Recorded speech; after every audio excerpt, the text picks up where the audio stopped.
네, 자 이제 하나님의 말씀을 전하도록 하겠습니다. 성경은 창조와 타락과 구속에 관한 복음을 우리에게 가르쳐 주는데요. 이 창조, 타락, 구속을 이렇게 표현할 수도 있습니다. 창조는 이 땅에 하나님의 나라를 건설하는 겁니다. 하나님께서 자신의 나라를 이 땅에 세우셨습니다. 타락은 무엇입니까? 그곳에 대적의 나라를 건설하는 것입니다.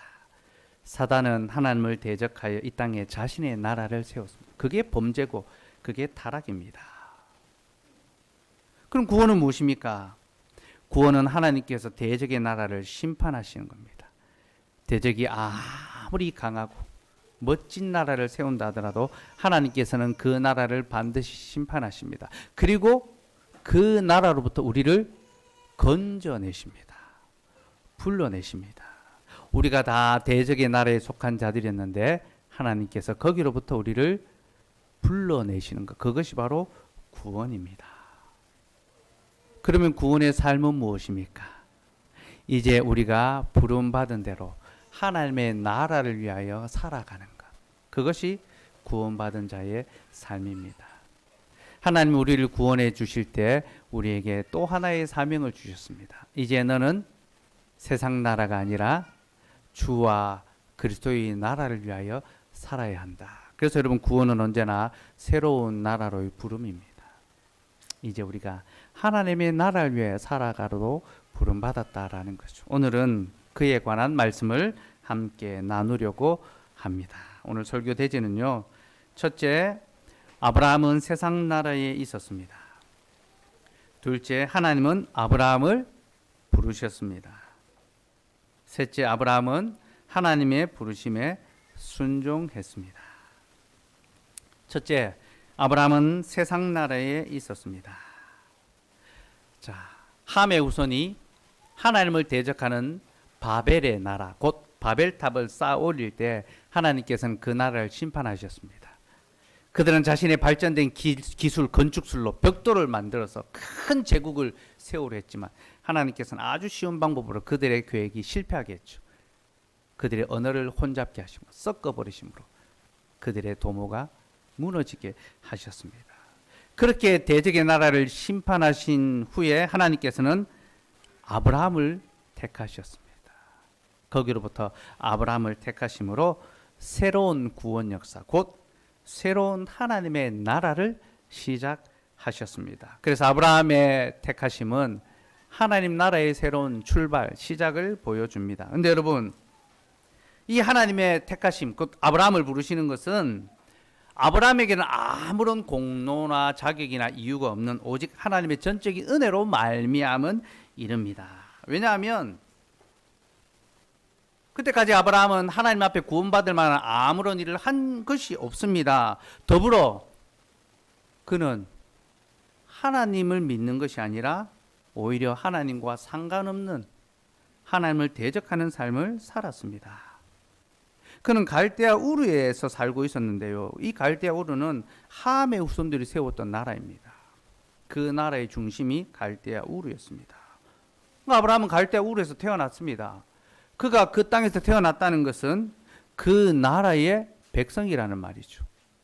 그 나라의 백성이라는 말은 그 나라의 법도를 따라 살아가던 사람이라는 겁니다. 그럼 여러분, 그 나라의 법도가 무엇입니까? 하나님을 대적하는 것이요, 다른 신들을 섬기는 것이 그 나라의 법도였습니다. 여호수아서 24장 2절에서 3절 말씀 볼까요? 여호수아서 24장 2절에서 3절입니다. 같이 읽읍시다. 시작. 여호수아가 모든 백성에게 이르되 이스라엘의 하나님 여호와께서 이같이 말씀하시기를 옛적에 너희의 조상들 곧 아브라함의 아버지 나홀의 아버지 데라가 강 저쪽에 거주하여 다른 신들을 섬겼으나 내가 너희의 조상 아브라함을 강 저쪽에서 이끌어내어 가나안 온 땅에 두루 행하게 그의 씨를 번성하게 하려고 그에게 이삭을 주었으며. 하나님께서 아브라함의 과거 행적에 대해서 말씀하십니다. 뭐라고 하십니까?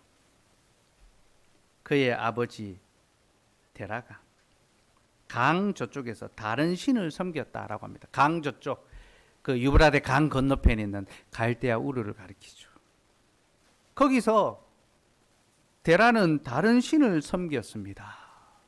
근데 여기서 다른 신들을 섬겼다는 것은 단순히 어떤 신앙을 가리키는 것이 아니라 직업적인 것을 가리킵니다. 다른 신들을 섬기며 살았다.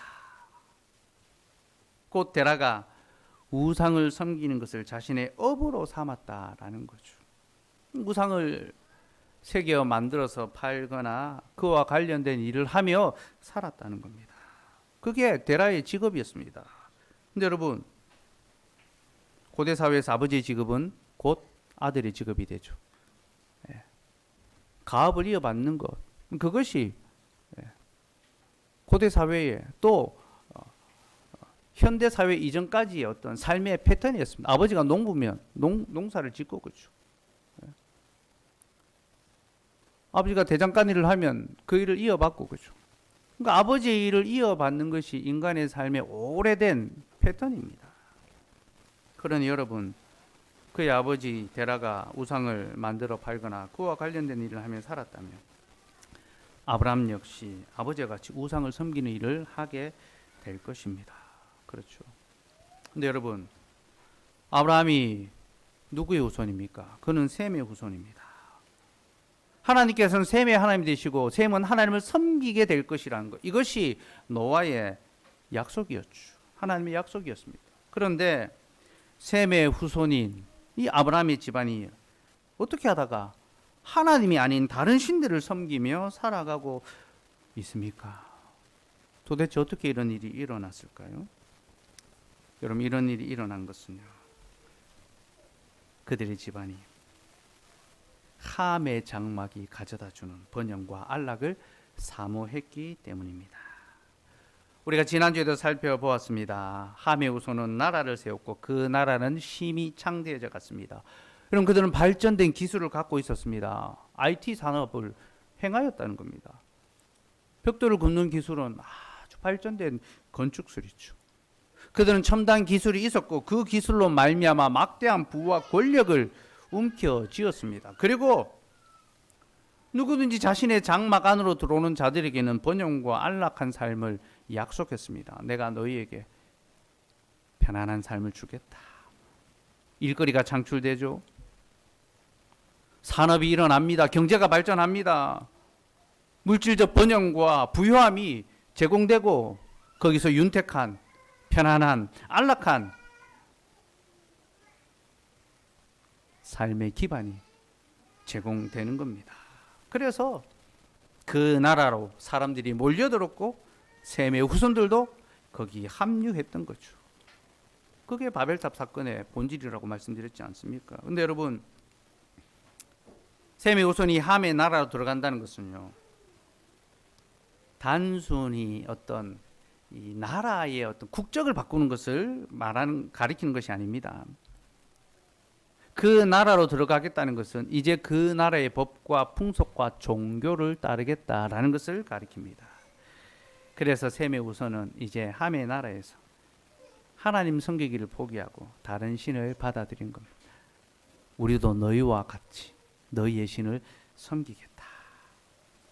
그들은 여호와 섬기기를 포기하고 다른 신을 섬기기를 선택했습니다.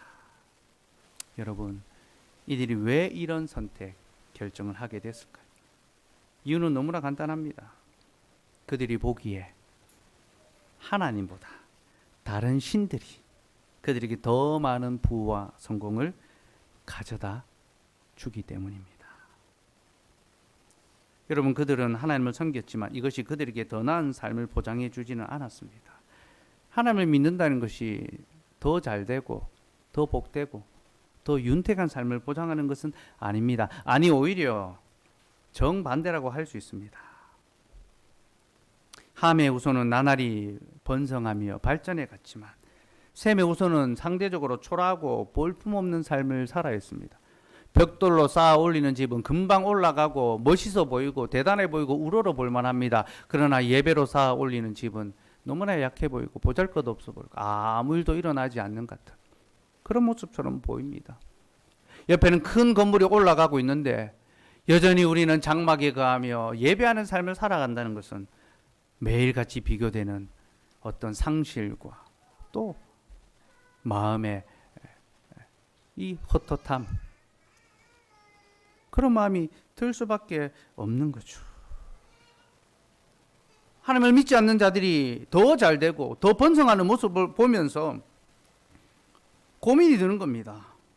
아니, 우리는 하나님을 섬기는데 우리의 삶은 이렇게 박복하고 초라한데, 하나님을 섬기지 않는 저들, 곧 다른 신을 섬기는 저들은 더 잘 되고 번성하는구나. 그런 생각, 그런 의문을 갖게 되었고, 왜 그럴까? 결론은 우리가 섬기는 하나님보다 저들이 섬기는 신들이 더 강하고 능력 있는 신이 아닐까, 그렇게 생각이 되는 거죠. 그리고 시간이 흘러갈수록 그 생각은 점점 더 확신이 되어 갑니다. 그들과 우리의 삶의 어떤 격차가 더 많이 벌어질수록 더욱더 그 생각은 선명해지는 거죠. 그래서 하나님 섬기기를 내려놓고 함의 후손들이 섬기는 신들을 섬기기로 결정한 것입니다. 여러분, 아브라함의 집안이 바로 그런 집안이었습니다. 그의 아버지 테라는 자기와 자기의 자녀들에게 조금이라도 더 나은 삶, 지금보다 더 좋은, 편안하고 좀 더 윤택한 삶을 물려주기 위해서 신을 바꿨습니다. 다른 신을 선택했습니다. 그는 부와 번영을 택했고, 그로 말미암아 그는 하나님 아닌 다른 신을 섬기며 살았던 것입니다. 여러분, 그렇게 아브라함은 우상을 섬기는 자의 집안에서 태어났으며 또한 우상을 섬기는 자로 살아가게 될 것입니다. 그런데 하나님께서 그러한 우상 숭배의 나라로부터 아브라함을 불러내셨습니다. 둘째, 하나님은 아브라함을 부르셨습니다. 12장 1절에서 3절 말씀 같이 읽읍시다. 시작. 여호와께서 아브라함에게 이르시되 너는 너의 고향과 친척과 아버지의 집을 떠나 내가 내게 보여줄 땅으로 가라. 내가 너로 큰 민족을 이루고 내게 복을 주어 내 이름을 창대하게 하리니 너는 복이 될지라. 너를 축복하는 자에게는 내가 복을 내리고 너를 저주하는 자에게는 내가 저주하리니 땅의 모든 족속이 너로 말미암아 복을 얻을 것이라 하신지라. 하나님께서 아브라함을 부르셨습니다. 그렇죠? 부르시면서 땅과 씨와 복을 약속해 주셨습니다. 땅을 주고 또 자손, 씨를 주고 또 복을 주겠다 약속하셨죠. 여러분, 이 땅과 씨와 복은요, 나라를 세우는 데 있어서 아주 중요한 그 원리입니다. 국가의 3요소가 뭐죠? 국민, 영토, 주권이죠. 땅과 씨와 복이 바로 이것입니다. 하나님께서는 국민을 주시고 영토를 주시고 주권을 주시겠다 약속해 주셨습니다. 이게 아브라함을 부르면서 하나님 주신 약속입니다. 그리고 이 약속을 통해서 우리는 하나님이 무엇 때문에 아브라함을 불러내셨는지 그 목적을 알게 됩니다. 여러분, 하나님께서 아브라함을 불러내신 것은요, 자신의 나라를 세우기 위해서입니다. 왜 자신의 나라를 세웁니까? 하나님은 홍수 심판 후에 자신을 예배하는 나라를 기대하셨는데 사람들이 하나님을 예배하는 나라가 아니라 우상을 예배하는 나라를 세웠기 때문이죠.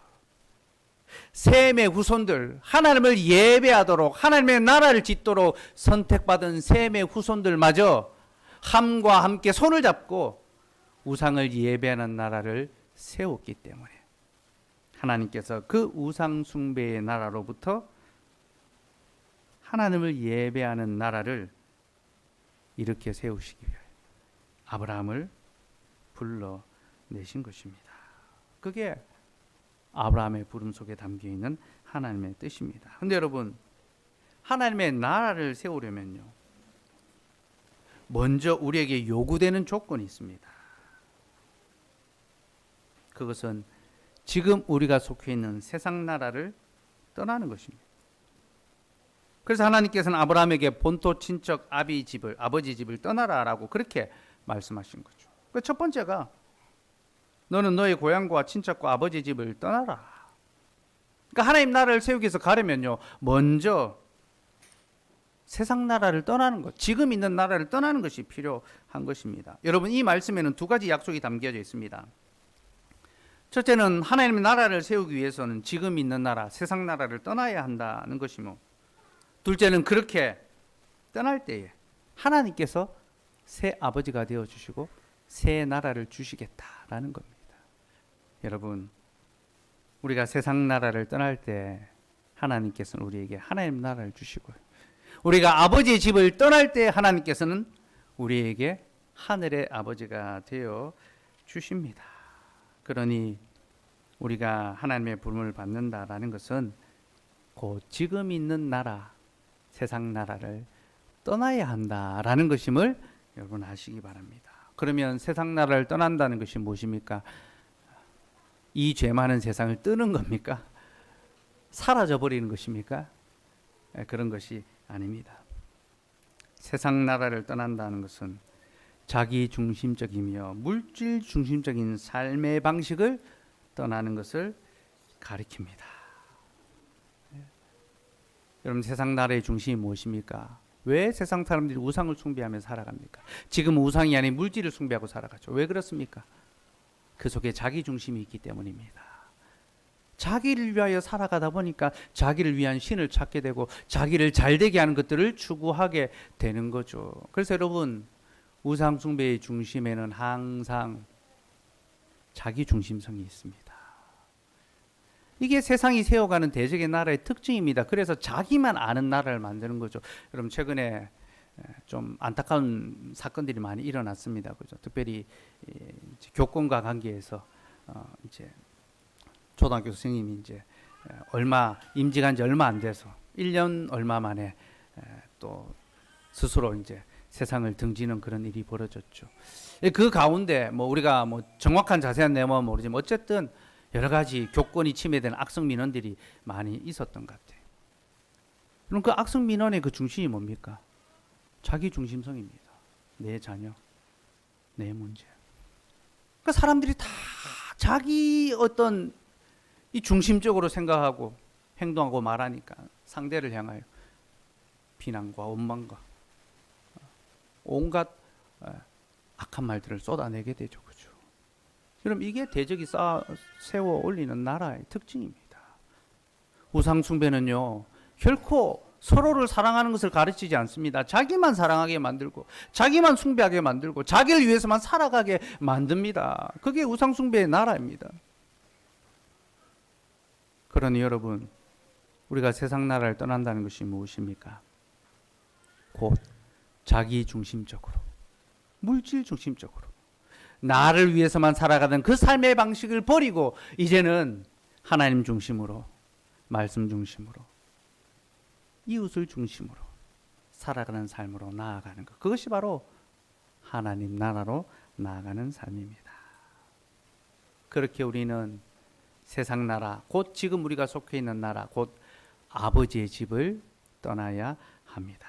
근데 여러분, 아버지 집을 떠나는 것, 세상 나라를 떠나는 것이 참 쉬운 일이 아닙니다.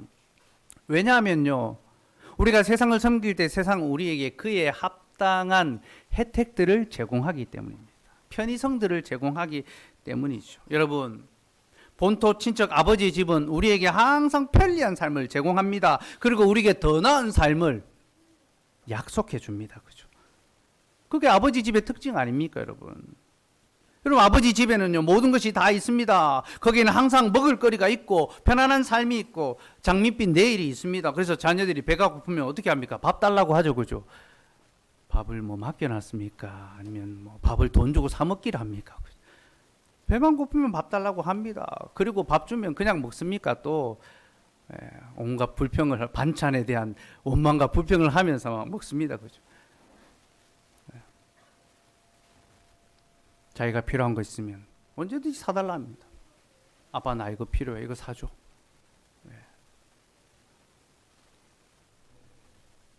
마음대로 자기의 필요를 따라 사달라고 하죠.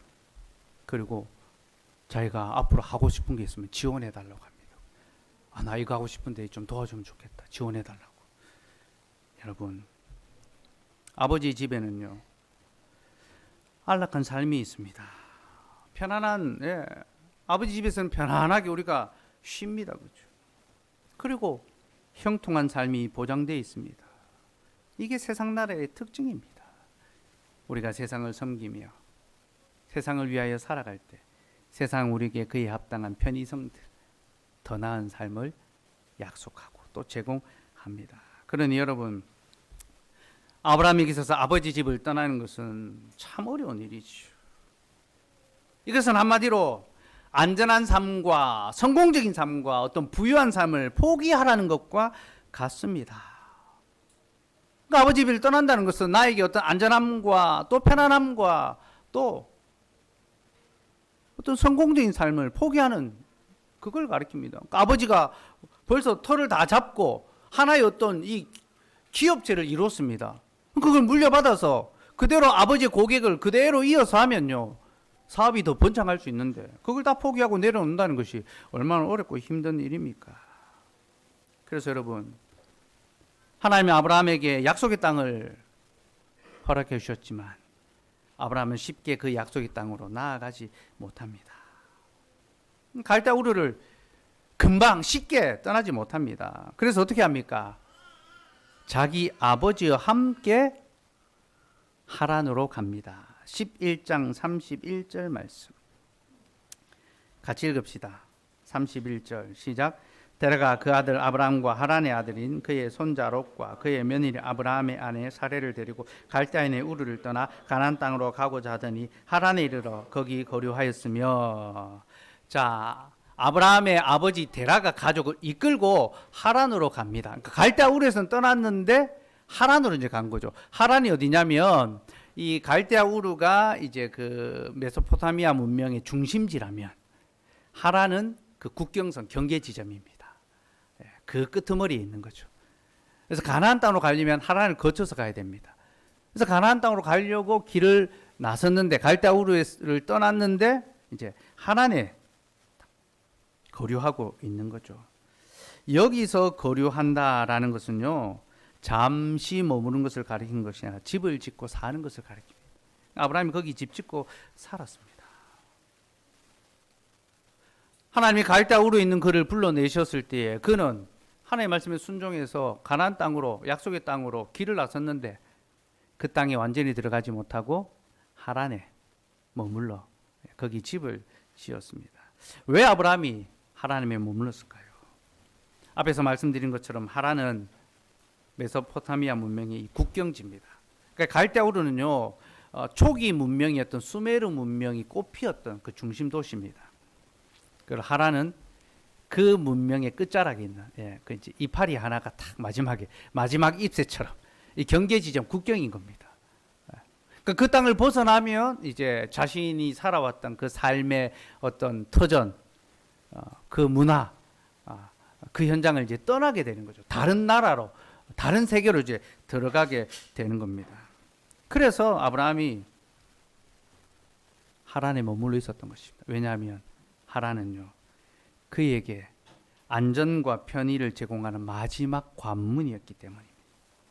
아브라함에게 편안한 삶을, 안전한 삶을 제공하는 마지막 관문이 하란이었습니다. 그러니까 심리적인 마지노선. 그러니까 여러분들이 내가 하나님 위해 살기를 소망하는데 하나님 그래도 내게 이건 좀 주셔야죠. 취업도 좀 시켜 주셔야 되고, 적절한 때면 승진도 좀 시켜 주셔야 되고, 사업도 좀 잘 되게 해 주셔야 되고, 시험 준비하고 있는데 하나님 그래도 한 번에는 안 붙어도 두 번, 세 번째는 붙게 해 주셔야 되고, 뭔가 우리의 마음속에 어떤 심리적 마지노선이 있잖아요. 아브라함에게는 하란이 바로 그런 땅이었습니다. 그래서 약속의 땅 안으로 들어가지는 못하고 그 언저리에서 주저하고 있는 거죠. 그런데 그렇게 주저하고 있는 아브라함에게 하나님께서 다시 찾아오셔서 너는 본토 친척 아비 집을 떠나 내가 너에게 지시할 땅으로 가라. 약속의 땅으로 다시 갈 것을 말씀하십니다. 그게 12장 내용이고요. 제가 방금 말씀드린 이 내용은 저의 추측이 아니라 성경이 우리에게 가르쳐주고 있는 내용입니다. 사도행전 7장 2절에서 4절 말씀 봅시다. 자, 우리 스데반 집사님께서 아브라함에 대해서 이야기하십니다. 같이 읽읍시다. 시작. 스데반이 이르되 여러분 부영들이여 들으소서. 우리 조상 아브라함이 하란에 있기 전 메소포타미아에 있을 때 영광의 하나님이 그에게 보여 이르시되 내 고향과 친척을 떠나 내가 내게 보일 땅으로 가라 하시니 아브라함이 갈대아 사람의 땅을 떠나 하란에 가다가 그의 아버지가 죽음에 하나님이 그를 거기서 너희 지금 사는 이 땅으로 옮기셨느니라. 아멘. 사도행전 7장의 말씀에 의하면 하나님께서 아브라함에게 2번 나타나셨다는 걸 알 수 있죠. 먼저 하란에 있기 전에 갈대아 우르에 있을 때 하나님이 그에게 말씀하신 겁니다. 너는 약속의 땅으로 가라. 근데 아브라함이 덜컥 겁이 나는 거예요. 아버지를 떠나서 새로운 땅으로 가려니까 두려운 거예요. 나를 보호하는 이 울타리가 사라지는 것이 너무 두려운 겁니다. 직장도 또 결혼도 아무것도 하지 않은 상태에서 하나님의 약속을 따라간다는 것이 얼마나 두렵겠습니까? 그죠? 아브라함이 두려움이 있었던 거예요. 그래서 자기 아버지에게 이야기했고 아버지가 식소들을 다 데려갑니다. 같이 가자. 같이 가자. 그렇게 길을 떠나서 하란에 머물렀고 하란에서 아버지의 보호 아래 그가 많은 또 부를 얻게 됩니다. 그 사업이 더 번창하고 성공했던 것 같아요. 그 약속의 땅으로 넘어갈 생각을 안 하고 그냥 이곳이 좋사오니 하나님 뭐 이 정도 해도 안 되겠습니까? 제가 갈대아 우르에서 하란까지 왔는데 이만하면 할 만큼 했지 않습니까? 제가 교회도 잘 가고 예배도 잘 출석하고 11조도 잘하고 제가 할 만큼 하고 있지 않습니까? 그런 마음이 들었던 것 같아요. 그때 하나님께서 그에게 다시 찾아오셨어요. 너는 본토 친척 아비 집을 떠나 내가 너에게 지시하는 땅으로 가라. 그렇게 말씀하시는 거죠. 그렇게 2번의 부름을 통하여 아브라함이 하나님의 나라로 들어갑니다. 우리는 이러한 장면을 통해서 하나님의 부르심에 응답하는 것이 얼마나 어려운 것인지를 알게 됩니다. 여러분, 누구나 다 결단은 쉽게 할 수 있습니다. 나는 세상 나라가 아니라 하나님의 나라를 위하여 살아갈 거야. 그렇게 결심합니다. 그러나 주일이 딱 지나고 우리의 삶의 자리로 들어가서 다시 우리의 가정의 필요와 내 삶의 어떤 필요를 들여다보게 되면요, 하나님 나라를 위하여 살아가는 것이 너무나 힘들습니다. 너무나 고민이 됩니다. 물질을 사용하는 데 있어서 이것이 하나님의 나라를 위한 것인지 나의 만족을 위한 것인지 쉽게 분간이 잘 안 됩니다. 고민되는 거죠. 그래서 자꾸만 자신의 안정과 성공과 번영을 추구하면서 그래도 내가 내 집을 내 산업을 좀 일구어내야 주를 위해 살 수 있지 않겠나, 그런 마음을 갖게 되고 자꾸만 미적미적거리게 되고 주저하게 되는 거죠. 여러 가지 현실적인 문제들이 하나님의 나라를 향하여 가는 우리의 걸음을 더디게 만들 수 있고 때로는 발목을 잡고 주저앉게 만들 수도 있습니다. 그러나 여러분, 하나님의 택하심에는 후회하심이 없으며 그는 우리를 택하신 걸 후회하지 않으시기에 우리를 끝까지 붙드십니다. 한 번 택하신 자는 끝까지 붙드십니다. 그래서 다시 말씀으로 찾아오시고 다시 불러주시고 우리로 마침내 하나님의 부름에 순종하게 만드십니다. 셋째, 아브라함은 하나님의 부르심에 순종했습니다. 12장 4절 5절 말씀 같이 읽읍시다. 시작. 이에 아브라함이 여호와의 말씀을 따라갔고 롯도 그와 함께 갔습니다. 아브라함이 하란을 떠날 때에 75세였더라. 아브라함이 그의 아내 사레와 조카 롯과 하란에서 모은 모든 소유와 얻은 사람들을 이끌고 가나안 땅으로 가려고 떠나서 마침내 가나안 땅에 들어갔더라. 아브라함이 드디어 하나님의 말씀에 순종하여 모든 가족들 또 자기에 속한 자들을 이끌고 약속의 땅으로 들어갔습니다. 여러분, 5절 말미에 보면요, 마침내 가나안 땅에 들어갔더라 라는 표현이 나옵니다. 마침내. 이 말은요, 지금까지 아브라함의 인생에 대한 하나님의 총평입니다. 하나님은 일찍이 그를 부르셨지만 그는 이런저런 걱정과 염려와 삶의 문제로 쉽게 순종하지 못하다가 이제서야 마침내 순종했습니다. 하나님은 그의 순종을 오래 기다리셨습니다. 그에게 계속 말씀하시고 찾아오시고 가르쳐주시고, 그리고 끝내 그가 하나님의 말씀 앞에 순종할 수 있도록 그의 걸음을 인도해 주셨고, 마침내 그는 가나안 땅, 약속의 땅까지 들어갈 수 있었던 것입니다. 이렇게 아브라함의 순종은 하나님의 오랜 기다림 속에 이루어졌습니다. 그렇습니다, 여러분. 우리는 하나님의 부르심에 순종하겠다라고 말하고 결단하고 그렇게 서약하지만 그 부르심에 순종하는 것은 참 어렵습니다. 우리는 자꾸만 더디 미루고 뒤로 물러나려고 합니다. 그러나 여러분, 우리를 향한 하나님의 사랑은 끝이 없고 하나님께서는 끝까지 우리를 버리지 않고 기다리시고 우리를 연단하심으로 우리로 순종하게 하십니다. 이것이 하나님의 은혜입니다.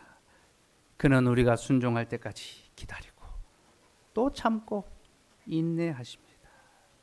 그래서 마침내 때가 되면 우리가 비로소 우리의 삶의 안정과 편안함이 아니라 하나님의 약속의 나라를 위하여 살아갈 수 있도록 이끌어 주십니다. 그리고 그 하나님의 때, 곧 하나님의 말씀의 부름이 있을 때 우리는 그 말씀의 부름에 응답해야 됩니다. 곧 순종하기로 결단하고 움직여야 하는 겁니다. 아브라함처럼 모든 것을 다 이끌고 하나님의 나라로 들어갈 수 있어야 하는 거죠. 이것이 하나님의 부름에 대한 우리의 합당한 응답이며 하나님께서는 우리가 그렇게 결단하도록 기다리고 계십니다. 그러니 하나님의 부르심에 결단하시고 결심하십시오. 여러분, 결심한다라는 이 말이 독일어로요, 헤어진다, 떠나다라는 그런 뜻이 있다고 합니다. 그 말의 어원에 결심한다. 무슨 의미입니까? 사람이 무언가를 결심한다는 것은 지금 있는 삶의 방식과의 결별, 떠나는 것을 가리킨다는 겁니다. 내가 익숙하게 해오던 무언가로부터 떠나는 것이 새로운 결심의 시작입니다. 그러니까 뭐 연초에 결심하잖아요, 그죠? 내가 이제 이렇게 살아가겠다. 담배 피던 사람들은 이제 담배 안 피겠다. 그 이전에 담배 피던 습관과 그 생활로부터 떠나는 겁니다, 그죠?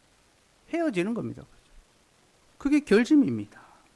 여러분, 우리가 하나님 나라의 백성으로 살기로 결심했다면 우리는 이전의 삶의 방식을 버려야 합니다.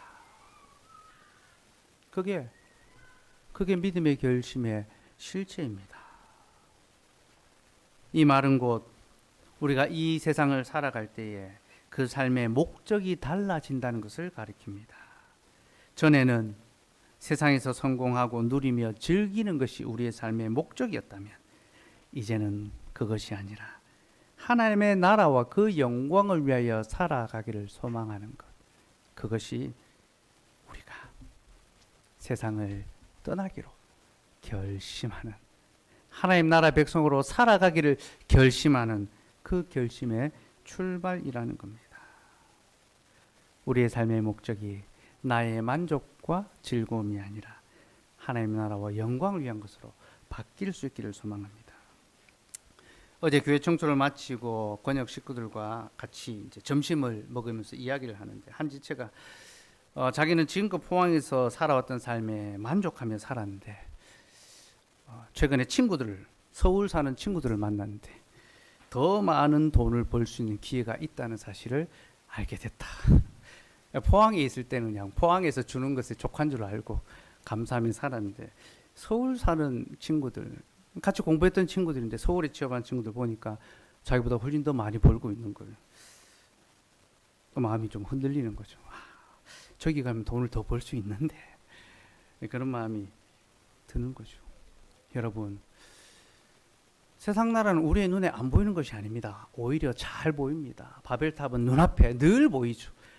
그 올라가는 높이가, 그 커져가는 그 크기가 항상 확인이 됩니다. 매일매일 새롭게 눈에 보입니다. 더 빨리 번성하고 더 빨리 성공하고 더 빨리 무언가를 이루어갑니다. 하나님의 나라는 눈에 보이지 않습니다. 하루하루 달라지는 게 하나도 없습니다.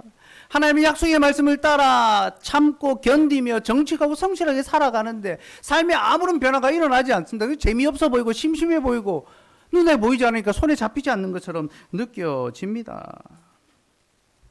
그러니 여러분, 하나님의 나라를 향하여 살아간다고 하지만 조금씩 우리의 눈에 들어오는 세상 나라, 좀 더 좋은 조건, 좀 더 좋은 환경, 좀 더 많은 수입이 있으면 마음이 흔들리는 거죠. 곁눈질을 하다가 자꾸 거기로 우리의 눈이 쏠리게 되어 있습니다. 그리고 자꾸만 주저하게 됩니다. 지금 내가 잘하고 있는 건가? 이 선택이 잘한 건가? 그리고 거기서 한 걸음 더 나가는 것이 참 힘들어요. 하란까지는 어떻게 해서든 왔는데 그 한 고비를 더 넘어가는 그 걸음이 얼마나 무겁고 힘든지 천근만근이 되는 겁니다. 자꾸만 주저하게 되는 거죠. 지금 내 필요와 내 상황이 자꾸만 내 발목을 잡습니다. 그게 하나님의 머물러 있는 우리의 현실입니다. 하나님께서 그런 우리에게 말씀으로 찾아오십니다. 매주일 말씀으로 찾아오셔서 우리를 권면하시며 우리에게 결단을 요청하십니다. 너는 두려워하지 말고 믿음으로 결단하라. 이전 것은 버리고 새로운 삶의 부름에 응답하라. 그렇게 말씀하고 계십니다. 그리고 그 하나님의 말씀이 우리의 귀에, 우리의 마음에 들릴 때에 우리는 결단해야 됩니다. 이전에 행하던 그 삶의 방식과 결별하고 이혼하고 새로운 삶의 방식으로 나오고 하나님과 혼인, 결혼해야 하는 거죠. 그것이 마침내 하나님 앞에 순종하는 그런 복된 삶입니다. 말씀을 정리하겠습니다. 하나님께서는 갈대아 우르에서 아브라함을 부르셨습니다. 그때 그는 하나님 아닌 다른 신을 섬기며 자기를 위하여 살았는데 하나님께서 거기로부터 그를 불러내셨습니다. 여러분, 그와 같이 우리도 세상에서 자기를 위하여 자기 숭배의 삶을 살아가고 있었는데 죄와 비참을 먹고 마시며 정욕을 위하여 살았는데 하나님께서 우리를 거기로 불러내셔서 하나님의 나라로 가게 해 주셨습니다. 하나님은 하란에서도 아브라함을 부르셨습니다. 그는 하나님의 나라를 향하여 나아갔지만 아직까지 그의 속에는 확신이 아니라 불안과 염려와 두려움이 있었습니다. 그래서 자꾸만 주저하며 세상 나라에 머무르고 그 나라가 주는 안위를 맛보기를 원했습니다. 하지만 하나님은 말씀으로 그를 다시 권면하십니다. 그의 연약한 믿음을 일으켜 세우셨고 그를 하나님 나라를 향하여 나아오도록 불러주셨습니다. 그리고 여러분, 그와 같이 우리도 하나님 나라를 위해 살아가겠다고 다짐했지만 여전히 자신과 자신의 가정을 위해서만 살아가기 바쁜데 자기의 만족과 이익을 위해서 살아가기 바쁜 우리에게 다시 말씀으로 권면하시며 우리 속에 있는 모든 불안과 염려를 떨치게 하시고 하나님 나라로 나오도록 불러주십니다. 그러니 마침내 약속의 땅으로 들어갑시다. 아브라함과 같이 본토 친척 아버지 집을 떠나 하나님이 지시하신 약속의 땅, 곧 그의 나라, 그의 교회로 들어갑시다. 우리가 하나님의 교회로 들어간다는 것은 이전의 삶과의 결별을 가리킵니다. 세상 나라에서 행하던 행동과 말과 습성과 결별하고 이제는 하나님의 나라의 말씀과 그 방식을 따라 살아가야 합니다. 이것이 하나님의 약속의 말씀을 따라 살아가는 하나님의 백성의 삶입니다. 여러분, 우리는 다 갈대아 우르와 하란과 약속의 땅 그 어딘가에 서 있는 자들입니다. 지금 여러분이 어디에 서 있는지 돌아보시기 바랍니다. 어떤 분은 갈대아 우르에 있을지도 모르겠습니다.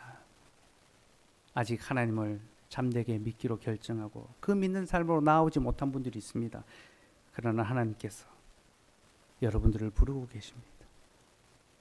이제 너는 자신을 위하여 살지 말고 하나님을 예배하는 삶으로 나오라 초청하고 계십니다. 새신자 교육을 받고 있는 분들이 그분들일 수 있습니다. 여러분, 하나님께서 여러분을 새로운 삶으로 초청하십니다. 전에 다른 신을 섬겼지만 이제 하나님을 섬기는 삶으로 나오시기 바랍니다. 저는 새가족 교육을, 새신자 교육을 하면서 정말로 간절히 그것을 바라고 있고 우리 하나님께서 그것을 기다리고 있다는 것을 확신하고 있습니다. 어떤 분은 하란에 있을지도 모르겠습니다. 하나님 나라를 위해 살기를 소망하지만 여전히 포기되지 않는 세상의 삶이 있고 자꾸만 세상으로 눈이 돌아가는 것, 그게 우리의 모습일 수 있습니다. 어쩌면 우리 모두가 그럴지도 모르겠습니다. 그러나 하나님이 그런 우리의 눈을 다시 교정하시고 하나님께로 이끌어 들이십니다. 어떤 분은 약속의 땅에 이미 들어와 있는지도 모릅니다. 나는 오직 주와 그리스도의 나라를 위해 살아가겠다 다짐하며 그러한 삶을 실천하고 있는 분도 있을 것입니다. 그러나 여러분, 우리는 아직 완전히 이룬 것은 아닙니다. 모든 선택에는 기회 비용이 발생하기 마련입니다. 그래서 사람의 선택에는 언제나 후회가 생깁니다. 이게 맞나? 내가 포항에 남은 것, 개척교회에 함께한 것, 이게 정말로 맞은 것일까? 그런 고민을 할 수 있습니다. 후회가 생길 수도 있습니다. 내가 그때 포항에 남지 않았다면 내가 지금 좀 더 나은 삶을 살 수 있었을 텐데. 여러분, 그런 생각은 여러분만 할 수 있는 거예요. 저도 할 수 있습니다, 여러분. 제가 포항에 남지 않았다면 저는 훨씬 더 큰 도시에서 훨씬 더 큰 목회를 할 수도 있었을 겁니다. 그러나 여러분, 하나님께서 우리를 어디로 부르셨고 우리를 위해 지시하신 약속의 땅이 어딘가를 기억합시다. 주께서 우리를 이 교회로 부르시고 여기서 함께 하나님의 나라를 세워가도록 초청하셨습니다. 그리고 우리를 부르신 하나님은 결코 후회하지 않으십니다. 하나님은 한 번도 우리를 부르신 것을 후회하지 않으십니다. 그러니 우리의 선택도 후회함이 없어야 합니다. 하나님의 부르심에 순종하고 또 그 결심과 선택 결코 후회함이 없으며 하나님, 내가 이 선택으로 말미암아 많은 수고와 고초와 손해와 아픔과 실패를 겪는다 하더라도 주께서 더 좋은 영원한 나라를 줄 것을 믿고 기다려온 본토 친척 아비 집을 떠난 자에게는 본향 아버지 집이 생깁니다. 우리는 본토 땅이 아닙니다. 본향, 더 나은 본향, 하나님의 집을 향하여 나아가는 자들입니다. 주께서는 우리의 선택이 결코 후회되지 않도록 더 좋은 것으로 갚아 주실 것입니다. 그 더 좋은 나라를 소망하며 열심히 힘써 수고함으로 마침내 주의 나라를 함께 세워가는 저와 여러분 되기를 간절히 소망합니다. 기도하겠습니다. 하나님,